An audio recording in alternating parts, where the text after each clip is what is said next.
Golf is about to change, whether you like it or not. The USGA and the R&A have announced a major rollback to how far golf balls can fly, and the entire world is split right down the middle. Some say it's going to ruin the game, some say it's going to save the sport. So today, we're diving into the real pros and cons of the golf ball rollback and what it means for pros, amateurs, and the future of the game.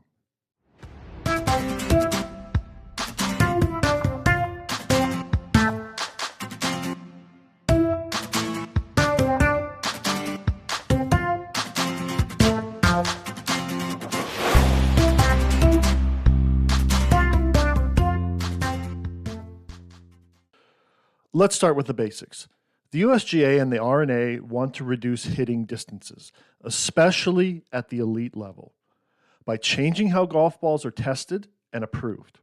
In simple terms, the ball won't go as far, not just for the pros, but for everyone. The idea is to roll back distance gains that have exploded over the last 20 years thanks to better athletes, better clubs, and better balls. And just so you know, for the average golfer, you're still not hitting it over 220 yards. That's the statistics from the USGA. So this explosion of distances is not happening for the average golfer. But is this the right move? Let's break it down.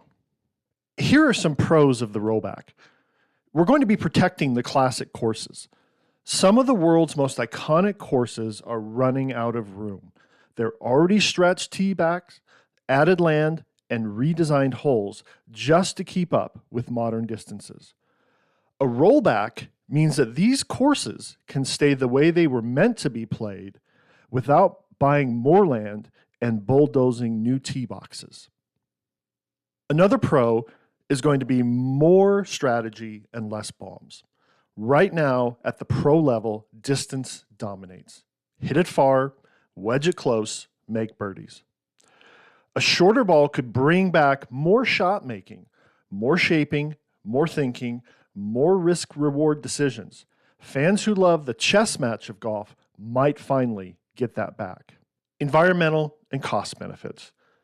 Longer courses mean more water, more fertilizer, more maintenance, and more money.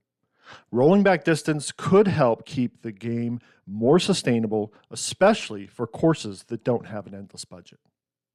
Now, here are some cons of the rollback. It hurts the amateurs the most. Here's the big one. Most amateurs don't hit the ball too far. In fact, most amateurs wish they hit it farther. So losing 10, 15, and maybe even 20 yards, that's not exactly a crowd pleaser. For many recreational golfers, distance is part of the fun and part of what keeps them coming back. The manufacturers aren't happy. Companies like Titleist and TaylorMade and Callaway have spent decades perfecting their golf balls. Now they'll have to redesign everything. That means cost, complexity, and possibly legal battles. It's a massive shakeup for the industry.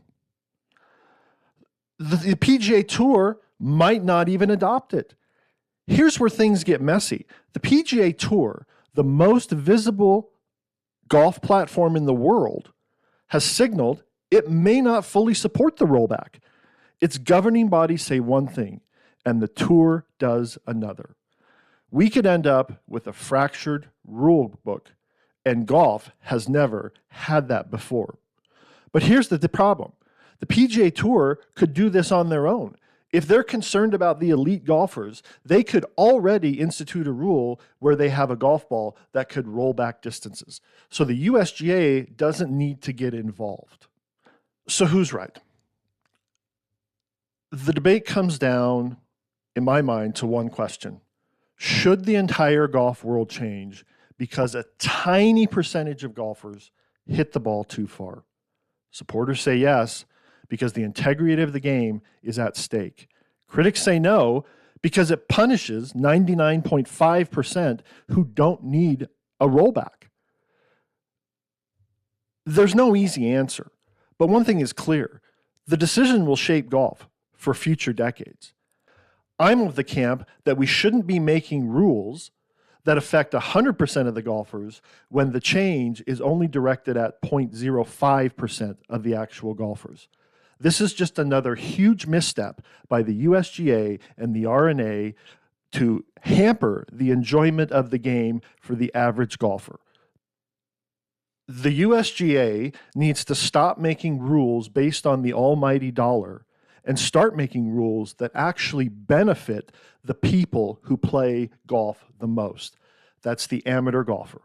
Do you realize that the average handicap in the past 20 years, with all of this game-changing technology that we're trying to fight here, has only dropped by about a half a stroke, and if female golfers, by a stroke? There has not been this dramatic change in handicaps during that period of time. So the USGA needs to look at its own data, and this is a problem for the elites and not for the general golfing public. Let's hope the USGA makes the right decision and doesn't punish the rest of the golfers because the elites are so much better. Whether you're excited, frustrated, or just confused, the rollback is one of the biggest equipment changes in modern golf history.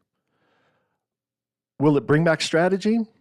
Will it hurt amateur enjoyment? Will it divide the sport? We're about to find out. So what do you think? Is the rollback saving golf or ruining it? Drop your thoughts in the comments and let's get the debate going. And I'll see you in the next video.